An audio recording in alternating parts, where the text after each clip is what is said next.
People coming in. Welcome, everybody. Thank you. Thank you. Me.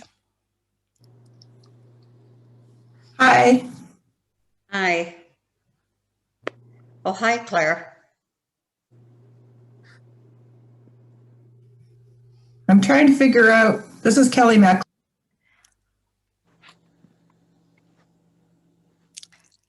We have some veterans here who could give this presentation, Yeah. I see. Yeah, I see that. Tyler and Arlene here.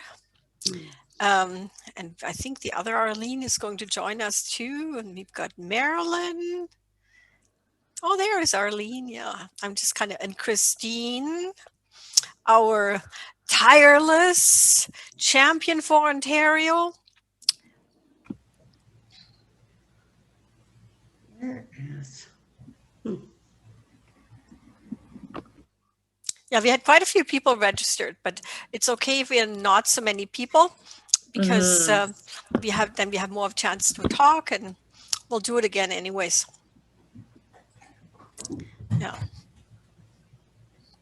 How are we for time?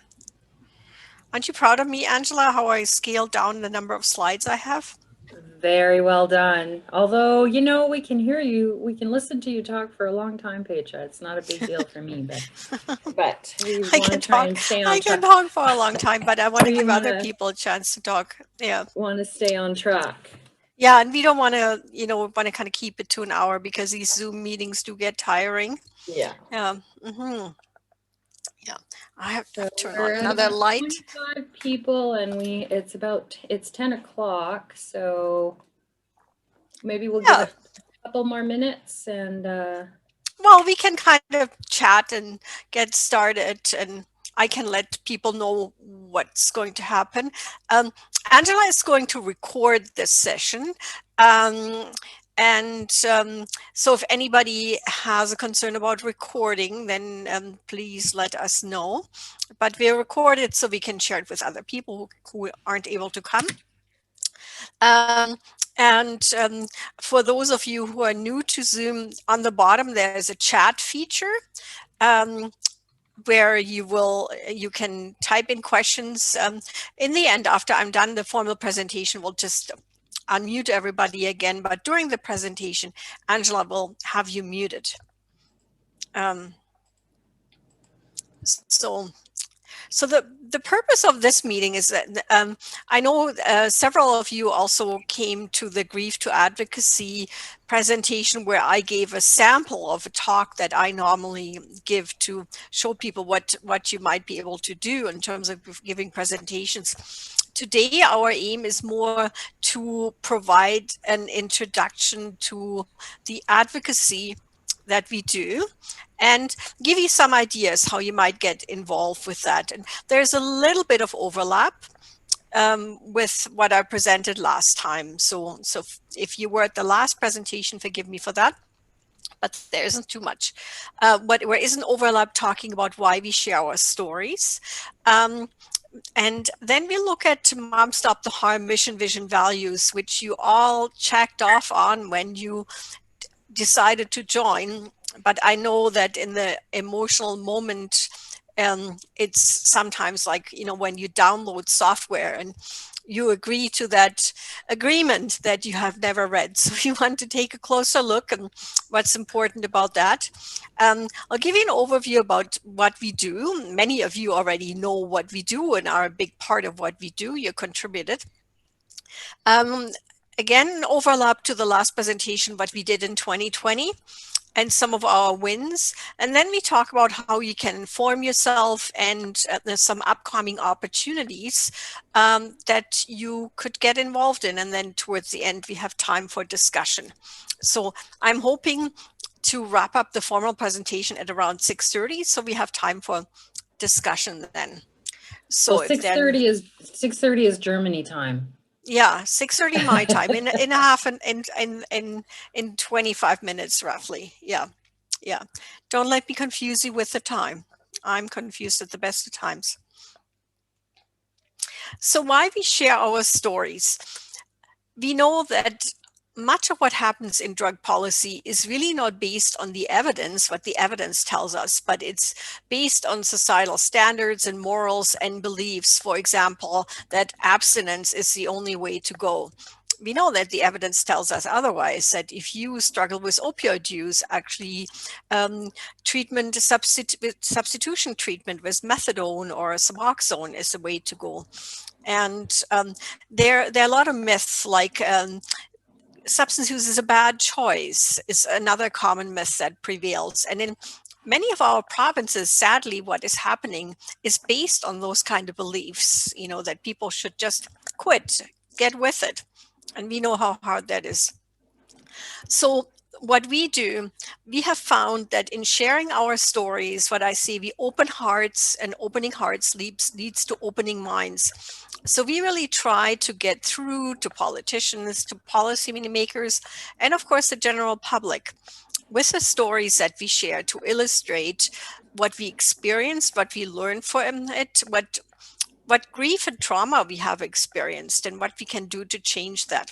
And I listed some other organizations here that do the same work we do, and many organizations that we partner with and you might also be involved with.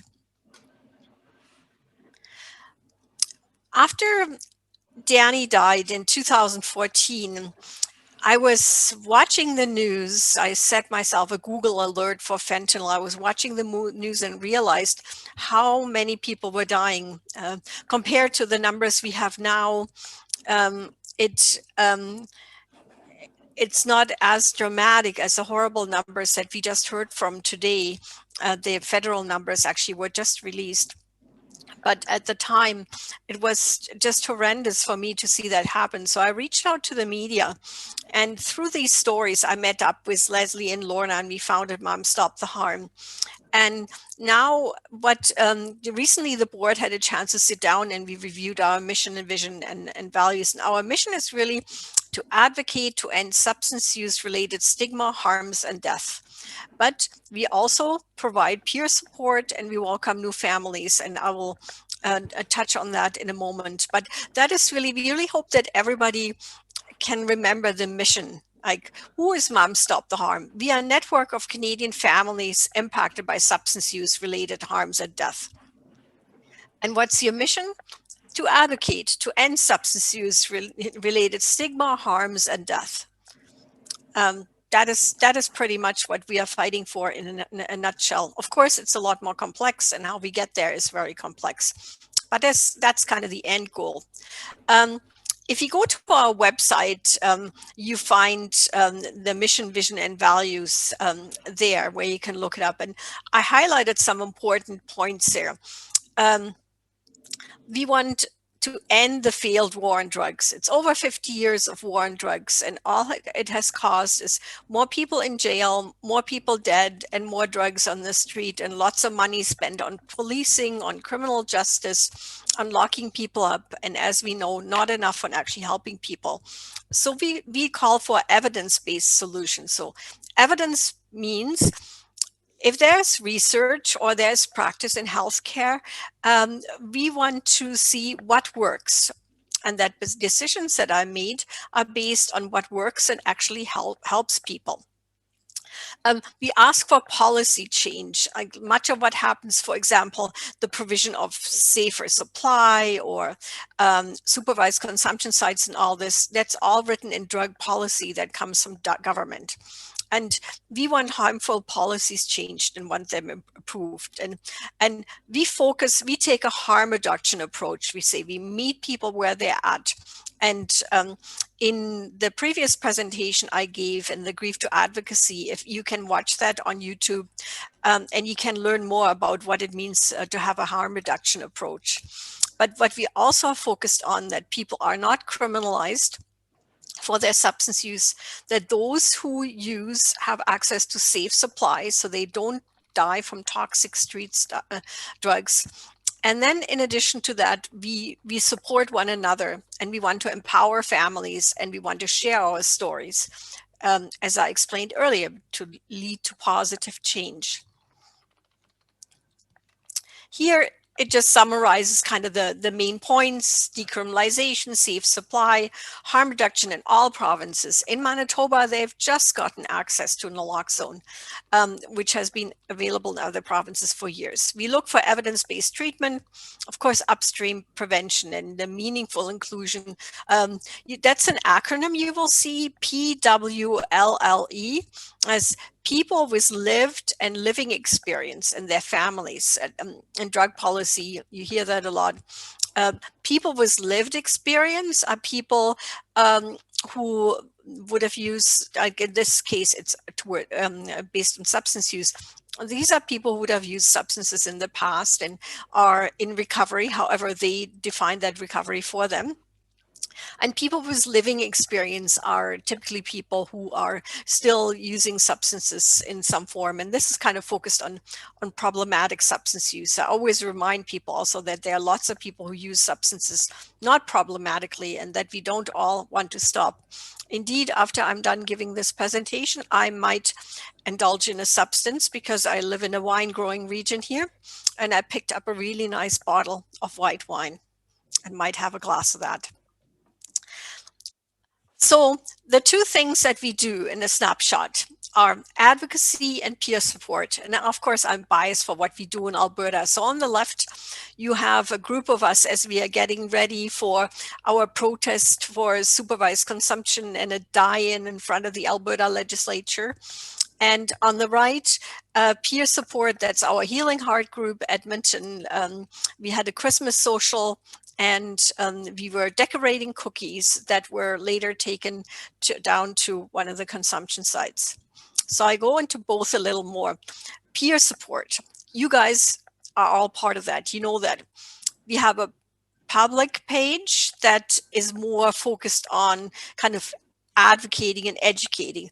And then we have two closed groups. We have a large English one and a tiny but growing French one. The large English one, most of you are in it. And then Tyler leads the affinity group for families with loved ones who have lived or living experience. And then we have a sibling group. Now, we have discovered that we need to review these groups. And I hope later you can give us some feedback on this. Angela and I, we've been talking about this with other board members.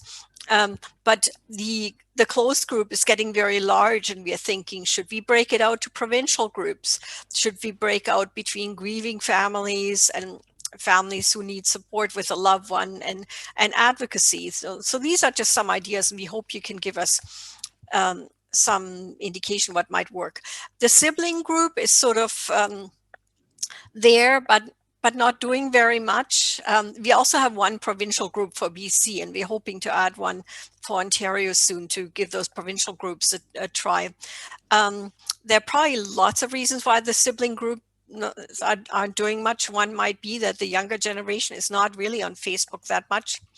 And then we use a platform called Slack, where people who are active in advocacy are communicating. And if you want to be more active in advocacy, let me know and I'll link you up with that channel. We share research and information there. We have updates on our motions to Parliament and those kind of things.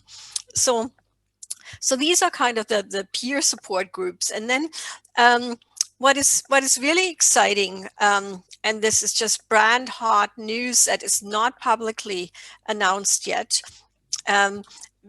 We have had for a year funding in BC, and they're setting up a project called Stronger Together. And just this week, we learned that we are getting funding for Stronger Together Canada. So we have our Healing Hearts groups. We have few and we want more. And finally, we will be able to offer training to our Healing Hearts facilitators. We'll be able to pay for their Zoom licenses. We will be able to offer support. They'll be able to access some grief counseling and on an occasional basis. And then we'll also develop holding hope groups. We don't have those outside of BC. So we'll probably start on Zoom with those as well, but these will be regional to provinces. So keep that in mind. If you are interested in in the Healing Hearts, we will be putting out, just kind of keep that in mind. We'll be putting out a call in the next few weeks for people who are interested in becoming facilitators. If you have questions for Healing Hearts, Angela, would it be okay if people address it to you if they have questions? Yeah, that would be fine. Or send an email to our main email address, info@momstoptheharm.com, Yeah. and then we can process it from there. Yeah, it gets parsed out. So if you may be interested in becoming a facilitator, these are peer facility, these are volunteer positions, but finally we'll be able to give people proper support and training through that grant. And then, when it's not COVID, or even during COVID, we have local groups meet up. Local groups meet up depending on whatever regulation is in place, usually outside somewhere at a distance, wearing masks. So lots of what we do has moved on Zoom and peer support, but we hope to do more in person. If you're not on a group and you want to join a group, let us know. In advocacy, there are a number of things we do. We like to be vocal and out, like these Vancouver moms. And we meet with politicians when we can. We do media and social media whenever. Talks and presentations, really any talk to any group about your experience that you can do is helpful. And we focus on anti-stigma and anti-discrimination. And then a number of us are in committees, boards. I encourage you to find out what's going on locally.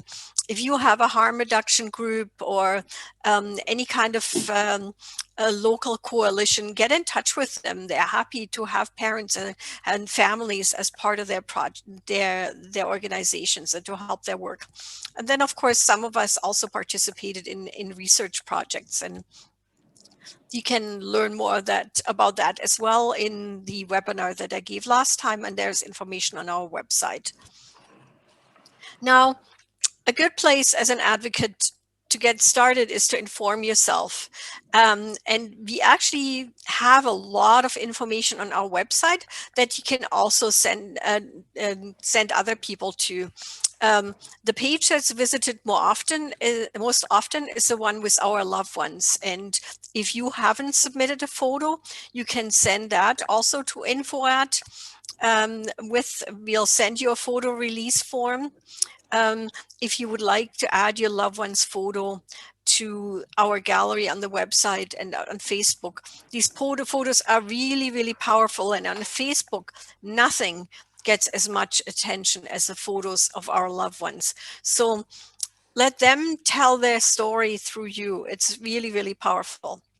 And then other information we have is like on the Stronger Together project. We have information on harm reduction and overdose. And then we have a page called videos where there is some of the videos we are involved in, as well as others that I've kind of come across and have found helpful. So if you want to learn more, start by browsing around on the website. And if you have a question about anything, let us know.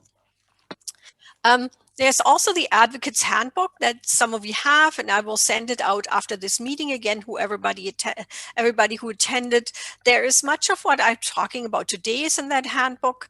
And there's, again, ways to inform yourself and some tools that you can use. And you don't have to read it at once. Have it, look and check it, what's in there, so you can look it up. There is some information on working with media, for example, on language, reducing stigma. Newer is our YouTube channel. This video today will go on the YouTube channel. For example, we had an excellent workshop not too long ago on understanding decriminalization. So if you want to learn more about decriminalization, you can watch that webinar. And there's also a webinar on the petition that I'll only touch on briefly. So check out our YouTube channel. And again, anytime you can share what we do through your social media and your channels, you're doing advocacy. Every Facebook share you do is advocacy, because you are reducing stigma. You are making sure the message gets out to people. these are books that I recommend. For me, the one that was a game changer was reading Chasing the Scream. I was really struggling after Danny died. I didn't understand it. I really did not understand why he died, why I couldn't save him. And when I read this book about the war on drugs and the drug policies we have on kind of the global drug trade and what we need to do about harm reduction, it felt like I could finally see clearly again and understand what I needed to do to change it. So I really recommend that book. Fighting for Space kind of talks about what's happening in Vancouver, downtown East Side. Drug Use for Grown-Ups is from a really excellent scientist down in the States. It's a book that talks about the fact that not everybody who uses drugs uses them problematically.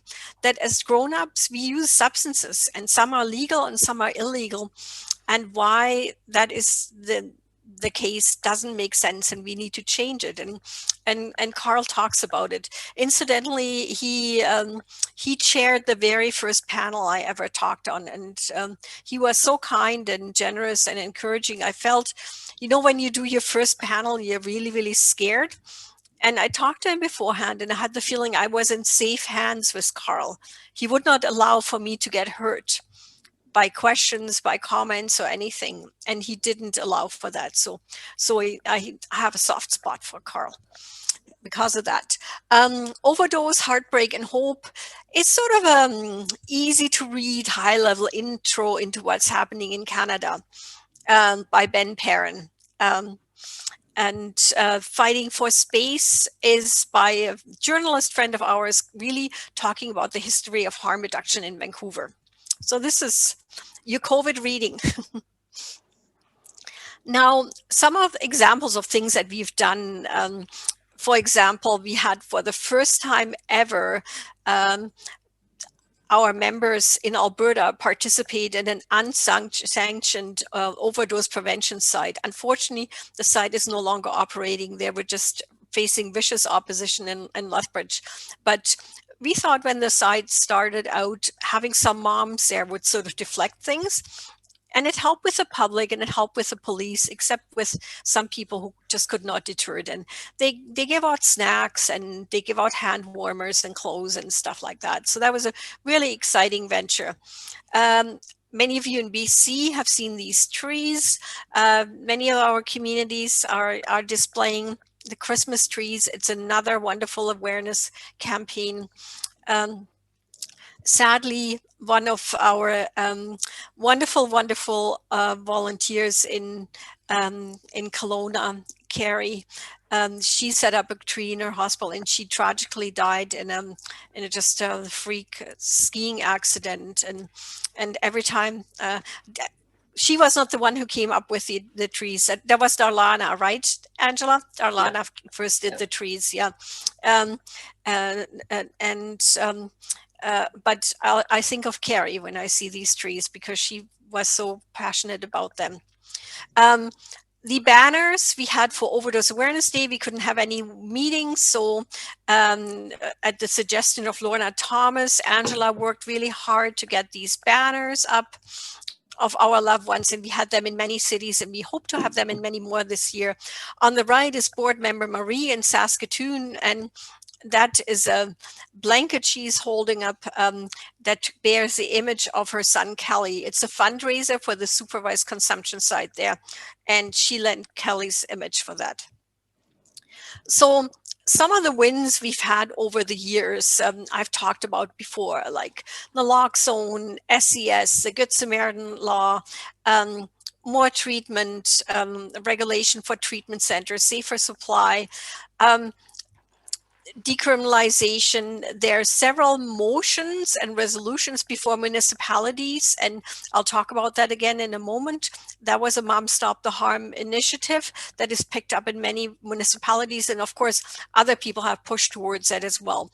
So again, there is a call to work with others, people that are listed on the left side of this slide, because we are stronger together than we are alone.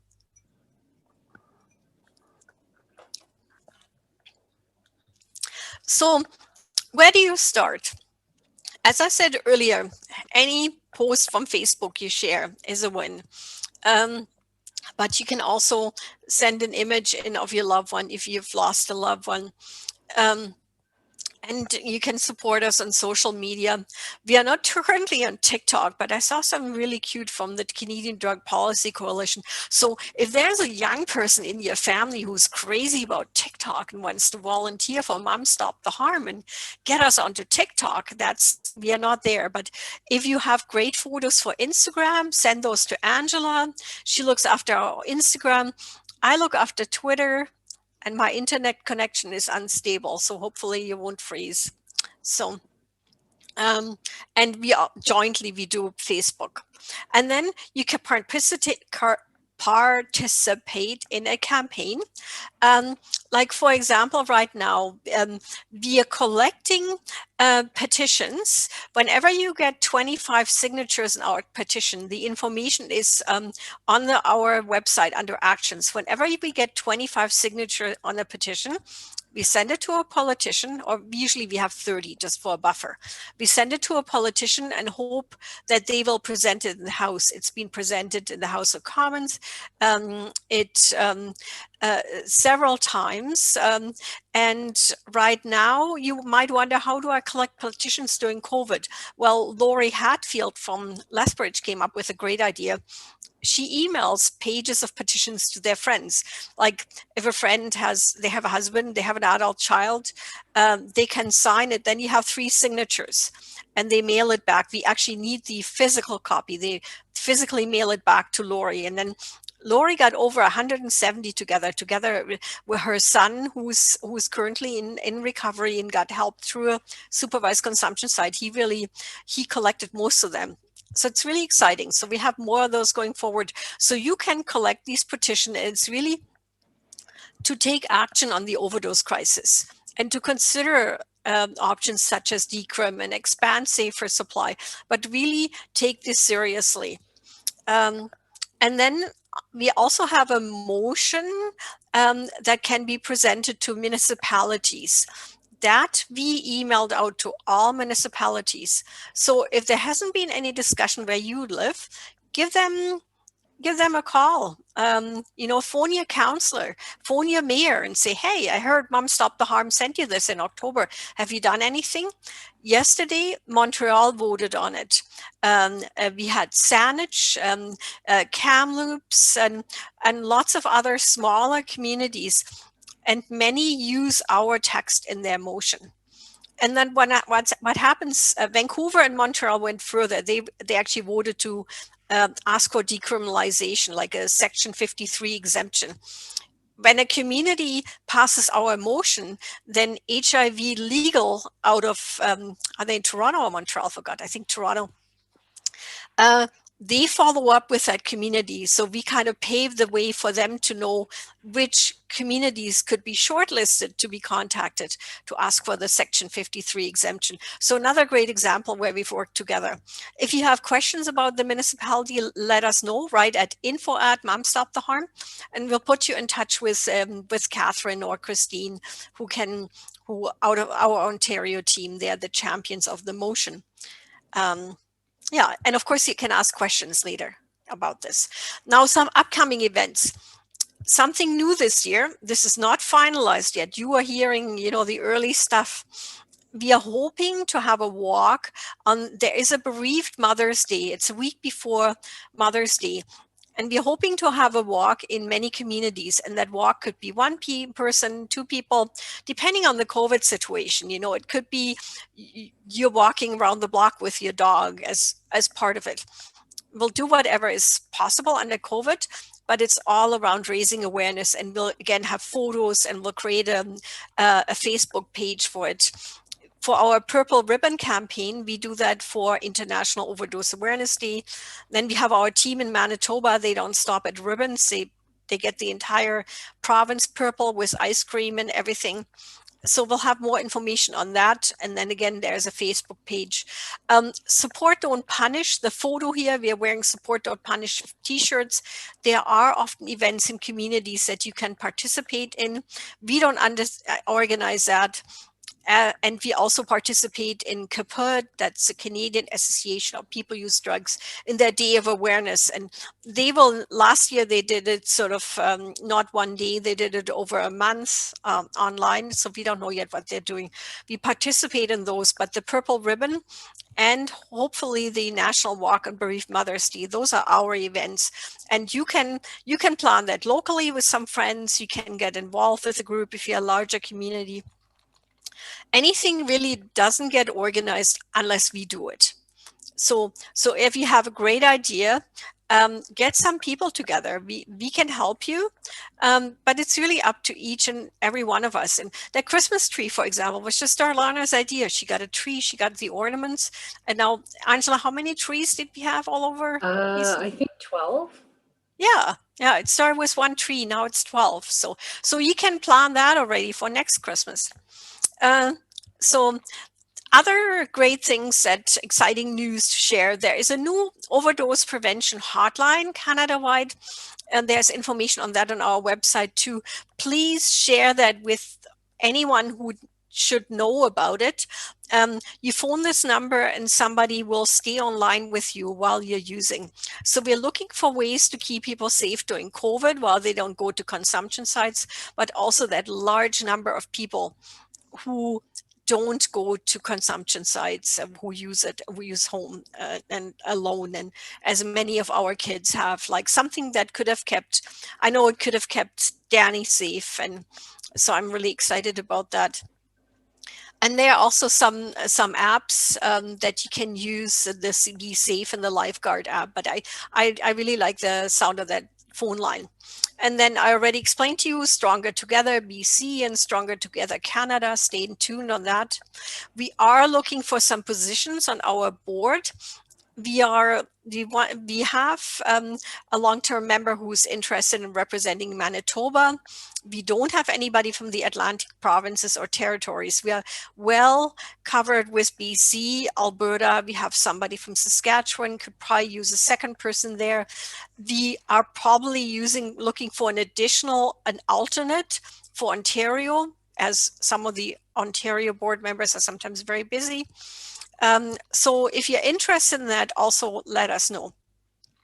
And then when we talk about things, I know we've mentioned chapters and we've just haven't done it yet because we haven't wrapped our head around how to do it and what's the best way. So I'm looking for your opinion on that as well. So lots of things we're looking for your opinion for today, like how to organize Facebook and such, and how to do the chapters. So another thing that's coming up is a workshop on compassion fatigue. We are bombarded today again, numbers came out and it's so heartbreaking. Canada-wide, we have the worst numbers yet, not surprisingly. And it can be hard to be dealing with this all the time. It's not that you don't feel, but you have to feel and you still need to function and do something about it. Can you hear me, Angela? Yes, I can hear you. Yeah, good. I thought I froze. Good. So this workshop on compassion fatigue is February 2. It does cost money. It's $118 this workshop. But if you want to go as a Mom Stop the Harm member, we cover $25 of it. So there's a promo code MSTH 25. Can I just add something on that compassion fatigue workshop? So the original cost is $135. So working with lifevoice.ca, they have lowered the price down for us to $100 plus tax. And so we're very thankful about that. And I just want to say that if you are interested, to register as soon as possible, because the promo code will only be available until probably Thursday evening. Friday morning, it will be opened up to the rest of the public. So if you want to register, please register by tomorrow, just to make sure you get that extra $25 off, which is an amount that Mom Stop the Harm is covering. So it's coming out of our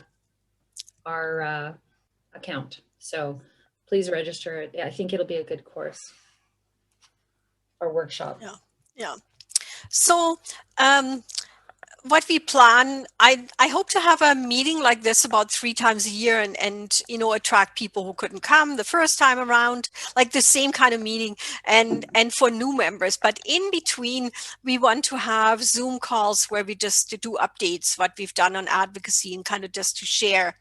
And now in discussion, just want to hear from you, like what should we do about Facebook? What's the best to communicate? How often do you want Zoom meetings? What do you think about chapters?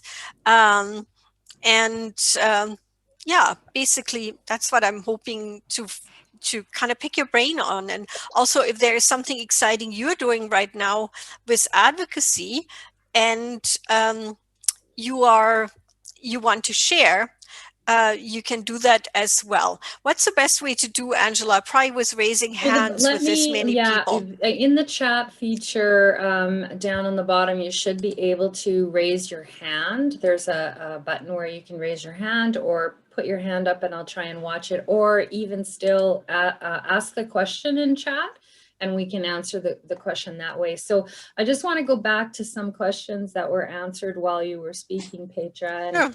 And, Marion asked about a definition on upstream prevention when you were talking a little bit about that. Diane responded to her and said that it refers to actions taken to prevent the use of drugs in the first place, such as educating physicians as alternatives to opioids to address pain. If you can just elaborate a little bit on that. Yeah, sorry, I teach in social services, so I get a bit jargony sometimes. Basically, it's anything that we need to do as a society to prevent problematic substance use.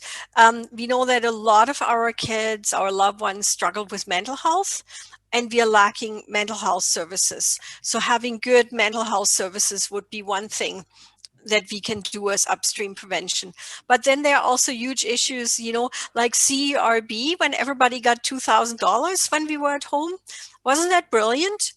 Why can't we get a basic minimum income to everybody, and those who don't need it, you tax it back? And those who need it have it. We could preventing poverty and preventing homelessness and helping Indigenous people deal with trauma. These are all things we can do in upstream prevention. So, but thanks for that question. Thank you, I should change that.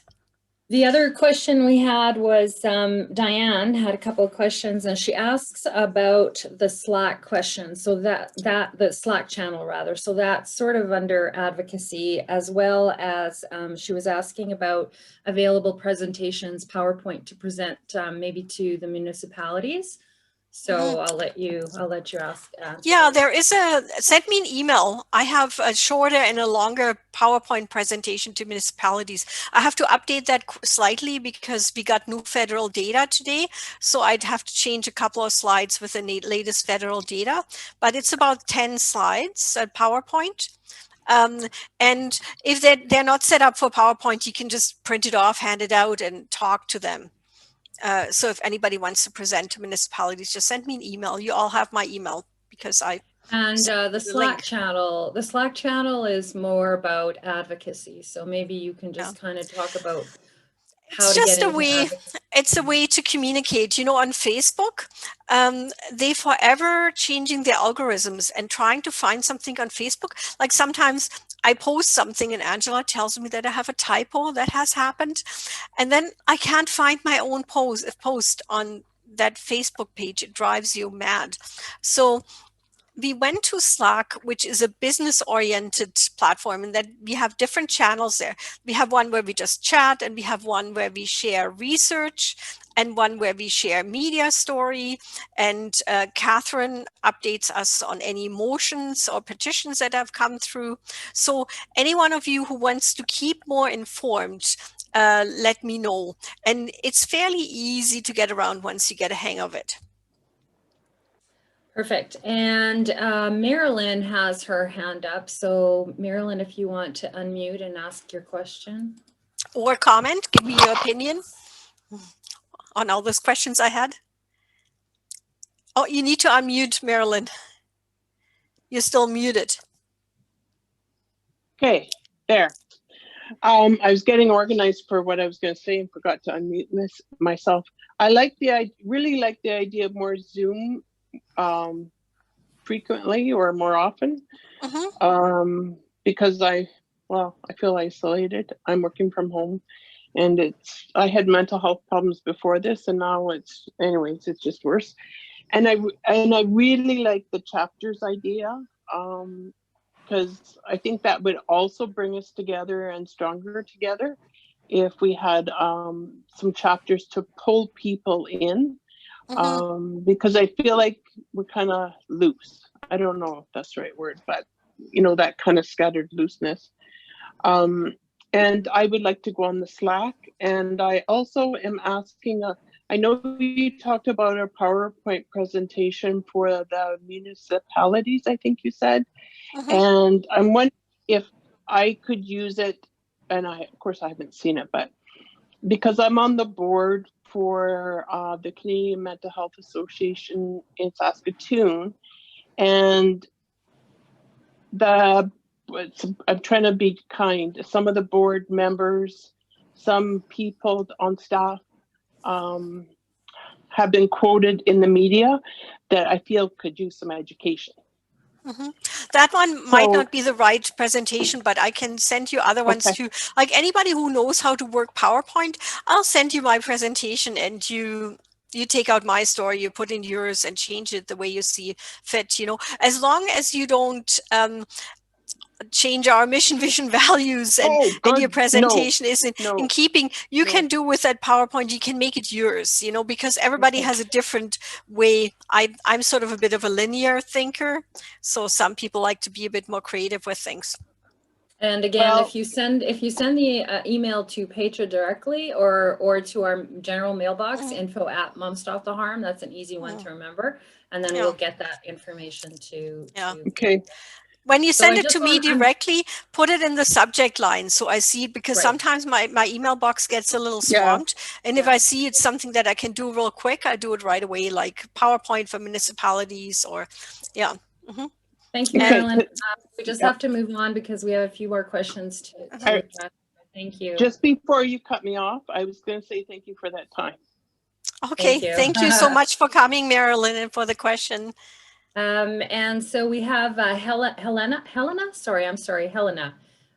If you want to unmute and share your comment. Yeah, thank you. My name is Helena Pavinen. I'm calling from the Central Interior BC. And I just want to say my heart goes out to any mother, parent that has a child suffering with this horrible disease and who has lost a child. And thank you, Petra, for your time, and Angela for setting this up. I want to take a machine gun approach, to this whole.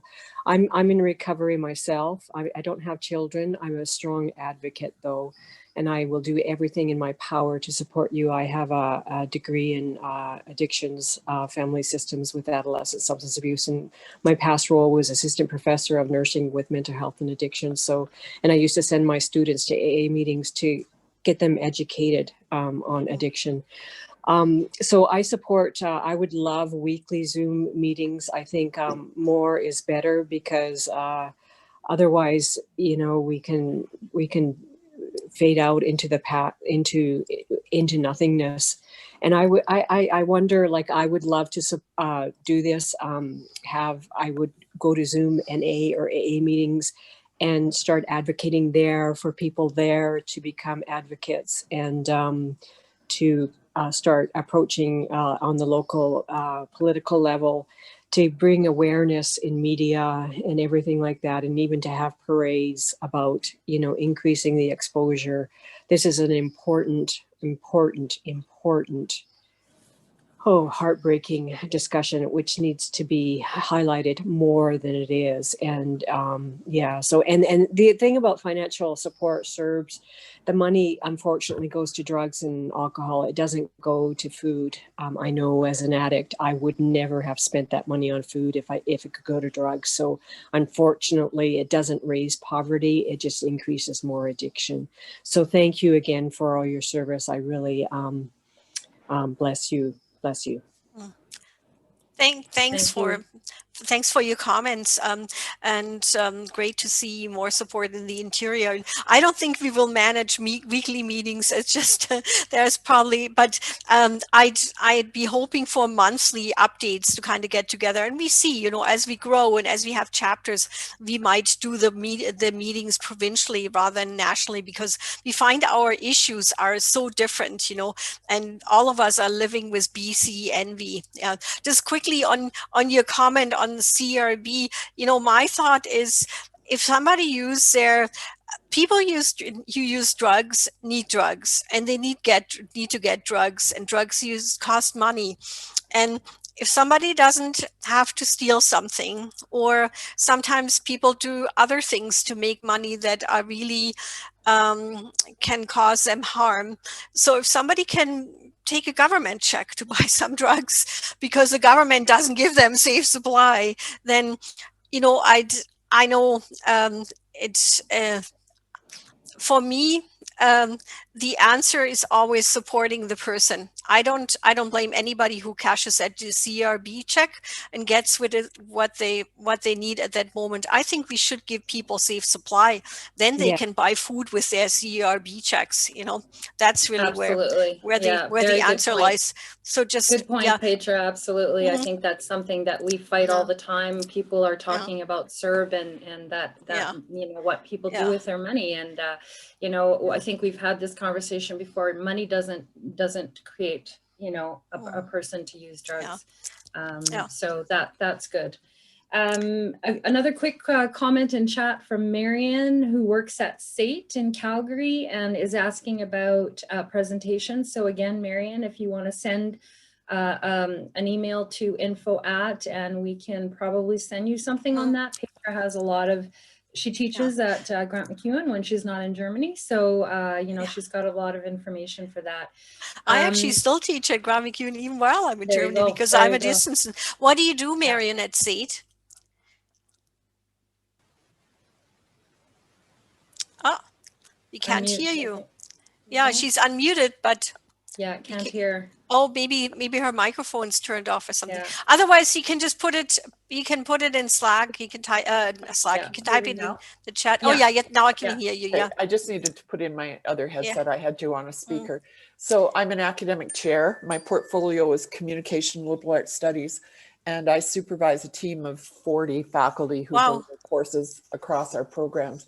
But so I'd love to present to them, but I'd also really like to present something to our learner services and our counseling departments around this, because Petra's already writing things down. So I think I have sent an email to info to the info request line. So thank you so much. Thank you for the presentation. Marion, I can send you the talk that I give to students. I give them to nursing students, to special needs classroom assistant students, and to social work and pharmacy. They all get the same presentation, more or less. I wouldn't mind having one that's appropriate for students, but also one that's appropriate for our faculty that are working with not faculty, with our staff that are working with students, right? Well, I'll send you what I have, and then you can adapt it, or if you want something else, you can let me know. Thank you so much. All right. Let's see. Christopher, if you can unmute and take some time quickly, make your comments. I just wanted to mention, I, for the last 2 years, worked as a patient partner, developing education for doctors in and around, you know, the opioid pandemic. And one of the biggest things that was drawn out was not just for, like as Petra mentioned, for trauma in the Indigenous community, but no one is born with a substance use problem. There's underlying, meaning concurrent disorders. And I just wanted to say that, you know, it's all of society really needs a family trauma-based therapy approach that can be taught. Then parents can teach to the kids. And again, what this encompasses is exactly what we've talked about is our little kids not getting a little older and then getting on the escalator of using drugs. Mm.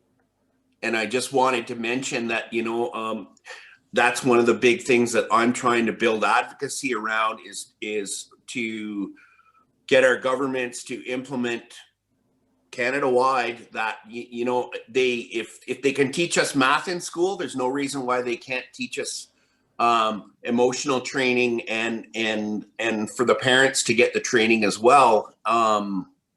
So, that's such an element to this pandemic.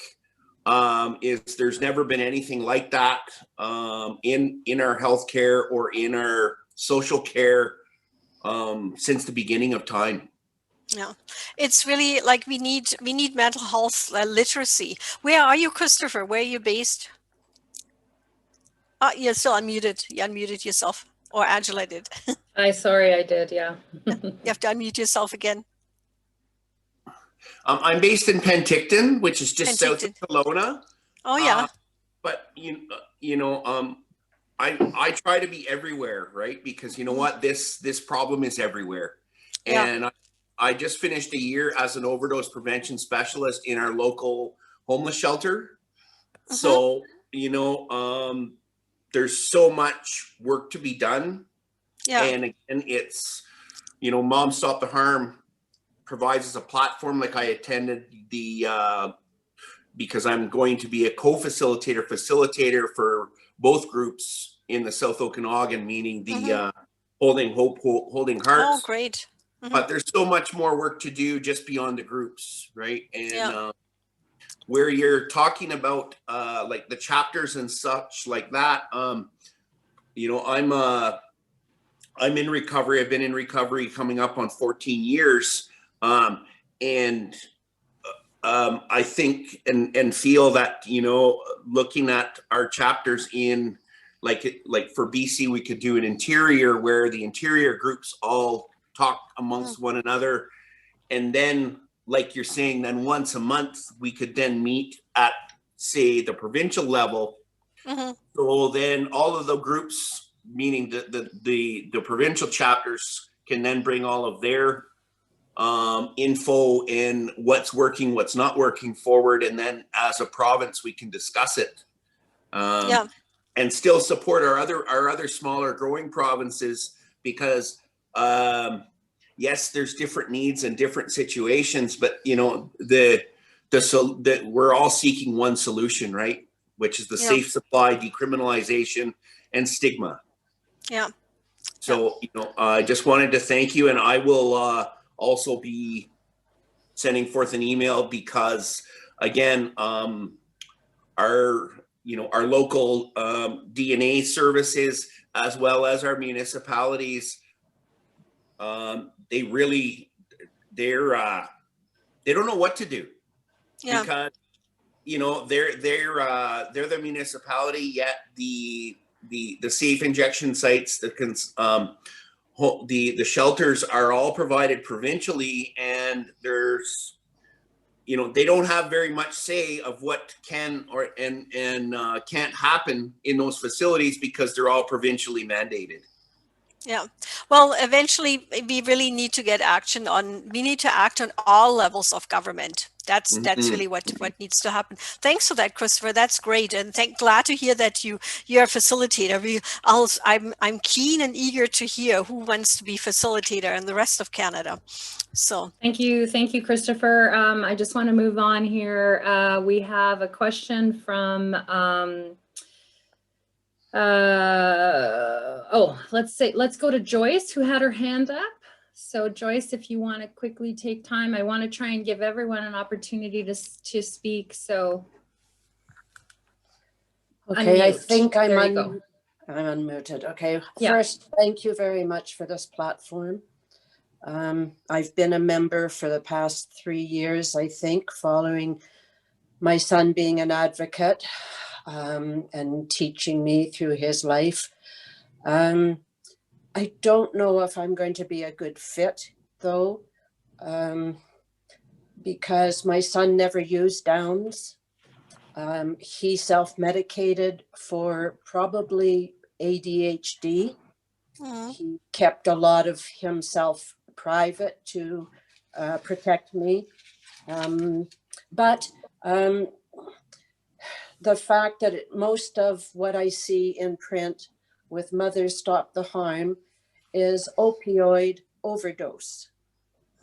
So the fact that my son had used drugs for almost 30 years, he knew what he was doing. He didn't use excessive. He didn't overdose. He did methamphetamine. It was what handled his problems with life, and he had handled it very well until he ended up with fentanyl being injected. So he died from toxic drugs, from poison drugs, the narconomics in our world. And I'm wondering, I know I have to deal with my anger, and I'm looking towards that, but I'm hesitant about sharing his picture because it's not really his story. He didn't do opioids and he didn't overdose. He was poisoned. And I think in as much as decriminalization sounds nice, it doesn't get that crap off the streets.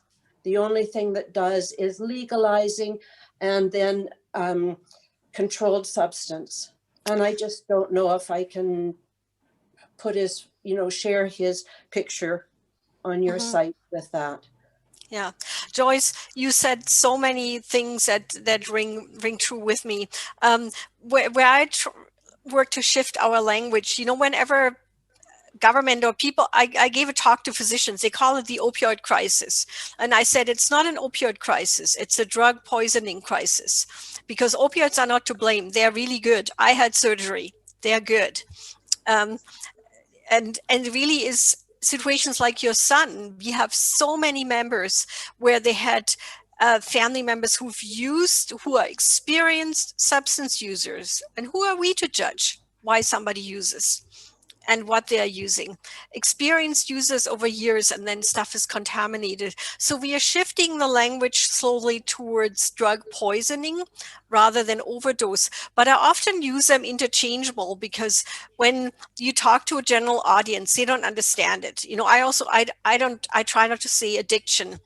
I try to say problematic use, but often I use them kind of together and slowly shift the language over. So the more we can say drug poisoning, and whenever somebody says opioid crisis, it's not an opioid crisis, it's a crisis of poison drugs. People are overdosing. And then we have members as well whose kids died because of suicide that was substance use and mental health related. So often, I don't say we represent families who lost loved ones to overdose. I say we lost loved ones to substance use related causes. So we try to be inclusive and cognizant of that. The media and presentation, anybody who organizes anything, always opioid crisis, opioid crisis, opioid crisis. What are we going to do about the opioid crisis in Canada? Well, we're going to, first thing, rename it. It's a drug poisoning crisis. And you said so many good things, Joyce. Hold it in your heart if you want to share his picture. Hold it in your heart. And maybe take a look at the photos and maybe have a chat with Angela sometime and make a decision. Don't share his picture if you don't feel that you have it in your heart at the moment. Yeah. Do we still have time for a question, Angela? Arlene has a quick comment if Arlene wants to unmute and. Hello, I'm Arlene. Can you hear me? Yeah. Okay, I'm Arlene from Kelowna. Nice to be here. Thank you. I wanted to comment on the chat box about the young man cycling across Canada. His name is Elijah. And he did come through the Okanagan. Two of our local Kelowna members, Anne-Marie and Pam, visited him when he had an interview with one of our local newscasters on Castanet. And so you could go on castanet.net and see that interview if you like. Also, The South Okanagan ladies, that would be Jill, Pam, and I'm sorry, Jill, I know you could jump in and tell all the names, but I can't remember all the names of the ladies, but they were on the side of the road waving at him, and they created a beautiful supportive poster for him. And it was just really, really lifted your heart to see it. So I just wanted to mention briefly that his final stop is January 29th at the Jack Pool Plaza in Vancouver. No time yet, but I was thinking, given COVID restrictions, that wouldn't it be so cool to have all the Mum Stop the Harm t-shirts lined up, waving him on to his final leg of his journey. He really is an inspiration, and he's had a lot of tough goes here. So that was that. And secondly, Petra, I just wanted to mention real quickly that federally, I was watching CTV News the other day, and Aaron O'Toole came on, and a journalist said to him, "So what do you think of decriminalization?" And he says, "Well, I don't believe in legalization." So clearly he has no clue. And, we need rehabs, he said.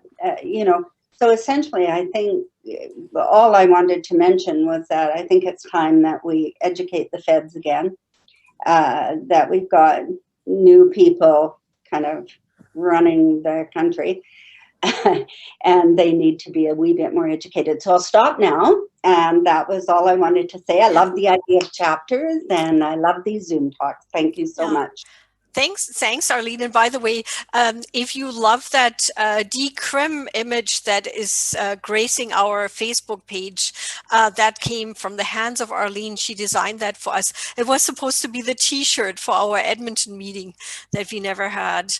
So our annual general meeting. Our annual general meeting. Yeah, we'll have that on year, Zoom yeah. again. Arlene, why don't you shoot Jenny an email? Because I told Jenny that we shouldn't have meetings at Jackpool Plaza because of COVID, but I love the idea of people standing along the road. So maybe communicate that idea to Jenny and say that I thought it was a great idea. And maybe you guys in BC can kind of work once you have a better idea where Elijah is going to be. I love that idea. I was really worried about calling everybody to Jackpool Plaza because we don't want to organize a super spreader event or something like that and do stuff that is not evidence-based and against public health. Yeah. So Petra, we're at the top of the hour. What do you think? Yeah. Do you have time for a couple more questions? And yeah, then if people have time to stay. Okay. And I'm thinking, we are thinking about these provincial Facebook pages. I'm almost wondering, should we maybe have just chats and Zoom calls? Well, that's something. We'll send a survey out and see what people are thinking. So I'm just going to give Lori the opportunity to, she had something she wanted to quickly say. Lori? Yeah, tell us how you collected so many signatures. Yeah. Well, just like you said, Petra, I just sent them out electronically and had people in their bubble get the people to sign the letters. And then the ones that were local, they I just gave them my address and they would just pop them in my mailbox when they had them signed. So, or I would send them money if they needed money to mail them back to me, whatever it took. So yeah. And my son is working on getting more signatures. So. Oh, good. Yeah. We have 3 MPs who will present the signatures that Lori's family collected. How many did you have at the end, Lori? 172. 170. Here's your challenge. Awesome. Yeah. But I had a suggestion, and it just came to me last night. My husband and I were watching TV, and we were watching a show, and they were talking about the environment and how in trying to promote for greener environment and a better world, people are getting bombarded and they shut down with stats and data and things like that. And I know I get that way too. Like when we just start hearing stats and numbers and everything, you just kind of end up blocking it off and you don't really internalize it. So what I was thinking with the overdose crisis and everything that we represent, that wouldn't it be nice if we started promoting what the future could look like? In other words, showing people, and I don't know how we would do this, but showing people that have fulfilling lives, that they can still use drugs, a safe supply of drugs, they can still work, they can still maintain their relationships, they're not homeless, you know, showing where we want to go and where the kind of world we envision with supports in place for supporting people who use drugs. You're thinking stories of actual people who are willing to share their stories, or just kind other of people that either are on that path or and just representation of, it might not be somebody who's actually used drugs, like, I don't know, actors or whatever, but because there's such a negativity out there. Like every time we see something in the news or in the media, it's a person laying on the ground in a back alley with a needle either in them or laying beside them. Like, it's always this negativity. And I think if we started promoting the positives, then that would be a bonus for people that in our communities that are against people who use drugs. Yeah, that's a great idea, Lori. Actually, the group in Calgary, Jessica and Rosalind, they had a campaign going, Change the Face of Addiction. They had a campaign they called See Me, where they had people, you know, like we have the Facebook profiles of our loved ones who we sadly lost. We could talk to them and see if we can kind of pick up that See Me campaign from them. And because that was really powerful, it shared stories of people and people in recovery or people still using, and just kind of see me. I'm a person. This is a life I live, and also show hope in the future that's there. It's excellent. Yeah. So we're hoping to go ahead. Sorry. Go ahead. We're hoping to recruit a communications person to our board who can help us iron out those kind of things. 2 more questions, and then I'm sorry, we kind of have to wrap it up. So Irene, if you want to unmute and ask or make your comment. Oh, still muted. Yes. There you go. Hi, hi. This is Irene. I'm in Ontario, Toronto. My heart goes out to everyone here on the meeting. I know the loss and the grief, but I hear a lot of positive comments. And on that, I just wanted to share this. This is a very early stage. If you bear with me, I'm going to show you, but this is what I'm working on. I don't know if you can see. Can you see this quilt? Yeah, yeah. So if you remember, for the last few years, I've done the flags of hope. I've got 300 flags. So this year, this is a prototype. I'm working, you know, along the lines of the AIDS quilts for awareness. So this is my first prototype. I'm working with the York Heritage Quilting Guild, and we've got 1 quilt made and 2 quilts in the works. Each quilt has 15 flags, and I'm going to take these to City Hall on Overdose Awareness Day, and I think we're going to get them displayed at the Textile Museum and various venues around the city. And it's all about awareness. It's beautiful, Irene. I love it. It brings tears to my eyes to see this. Yeah. Yeah. The flags of I'm hope shaking. are really I can hardly powerful. hold my phone because this is a prototype, and it's the very first one that's been made. And I'm almost like, can I show it to the world? You know what I mean? Yeah. Flags of hope are pretty powerful. And I know that, you know, many centers made flags of hope, and they're very, very powerful, also really meaningful to actually sit down and make them. So that's a powerful display for sure. I would love to see more of those all over the country. We should make a note to talk about the flags of hope at one of the upcoming meetings, because that's another thing people can do. Get together with a group, make flags of hope, and then display them maybe at Overdose Awareness Day, or take them, or for the Bereaved Mother's Day. You know, people could. One of the photos from our Victoria meeting, we're carrying the flags of hope with us. Maybe a future session, a Zoom session, making flags of hope. Irene can lead that. I can share what we did. We've done at City Hall. We had the 300 flags. We marched them to the hall, and it really got a lot of attention. Now, last year with COVID, I met with the mayor, we raised a flag, but my friends were still in Nathan Phillips Square with the flags of hope. So it is a visual, and as someone said about how we turn off when we see the statistics, when you see the names, you know, remembering you, Zach, Michael, each flag is somebody's someone. So it's very powerful. Beautiful. And you are in Toronto, Irene. I'm in Toronto, yeah. Yeah, so everybody knows. So, and you know, anything we can do again to get our word out and reach people emotionally. I mean, that's what we have learned. Not many good things from Donald Trump, but one thing I learned from Donald Trump: if you want to convince people that you're right, you have to reach them emotionally. Reach them emotionally, and they'll listen to your facts. And and one more question, Angela. Thank you, Irene. One more question from Charlene, I believe it was. Hey, thanks. So I just wanted to let Joyce and others know that the stories that we have are all very different, and just even listening to the people here today, we have different stories, but I think the power is really focusing on the Mom Stop the Harm mission and vision, and that really brings us all together.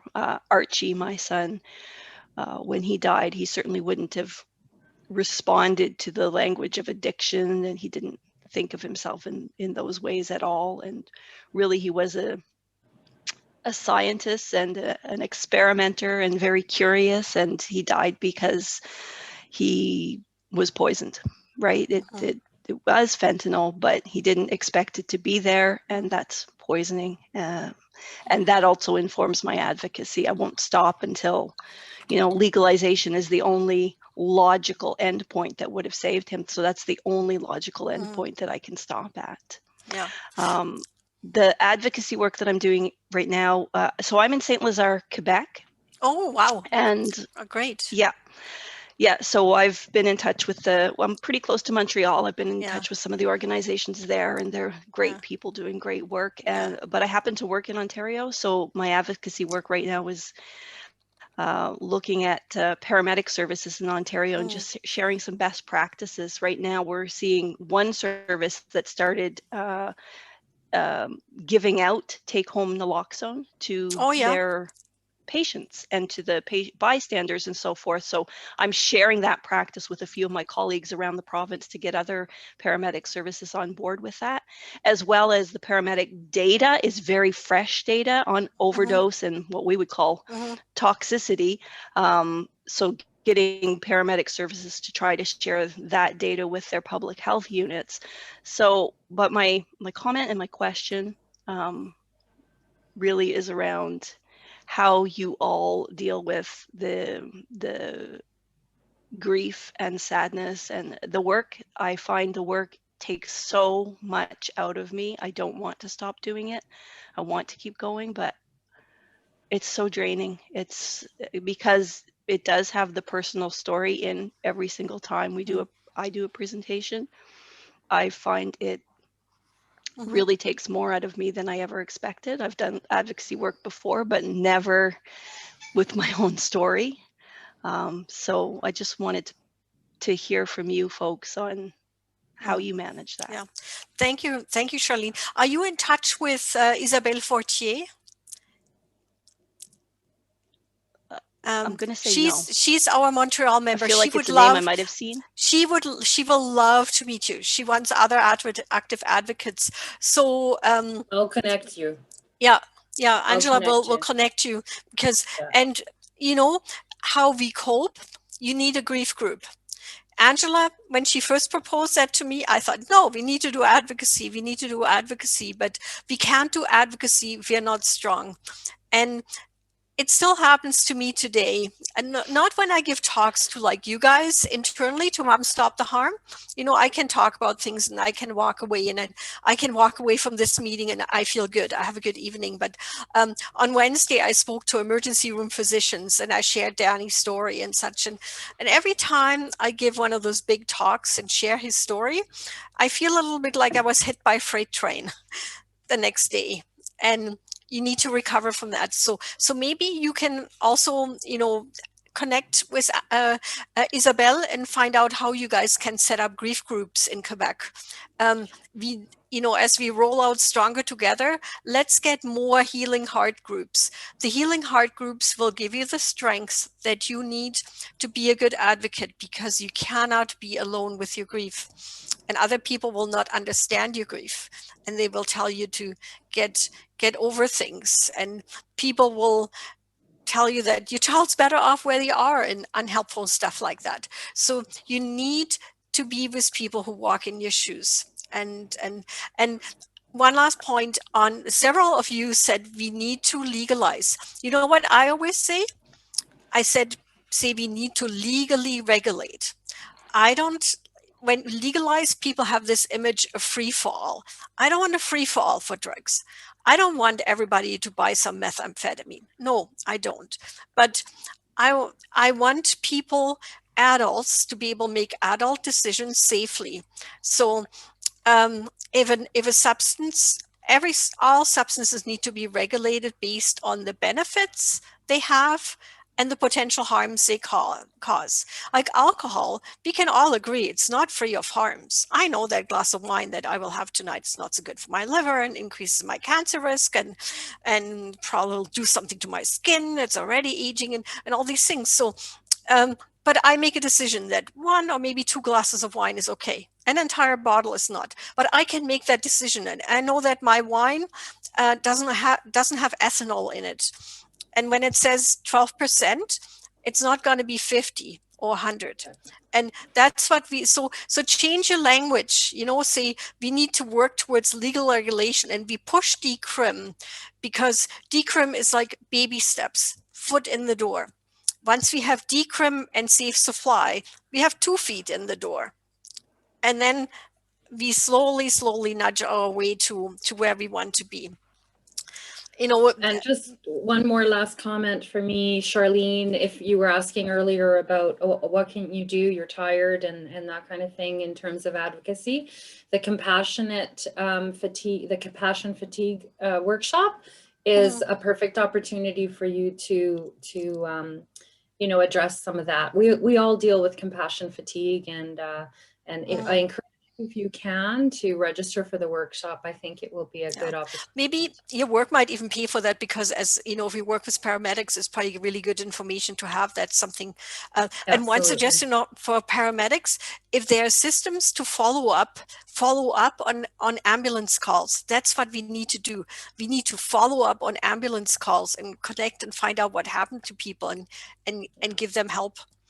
There's a lot to do, and I think, you know, just in closing, we're doing the best we can as a very small board of Mom Stop the Harm and a very small group of advocates.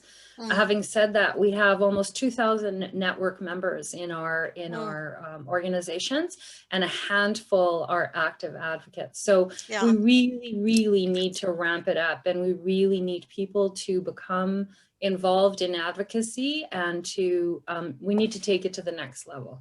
And so that's why we are looking at chapters. We're looking at sort of forming groups where people can actually, you know, make a difference and do some of the things. Angela, I'm thinking we'll put that out in the survey, but maybe starting with provincial Zoom calls could be sort of, you know, rather than creating a big structure and then saying it doesn't work, let's, you know, get together and have the structure evolve organically. And as you said, provincially, we're all in different places. BC is in a different place. Alberta is in a different place. Ontario is such a vast province with so many different, you know, things going on. So, you know, we really need to take this time to really sort of regroup, get people together to really be vocal and to make noise. So, in closing, Petra, you'll have the last few comments.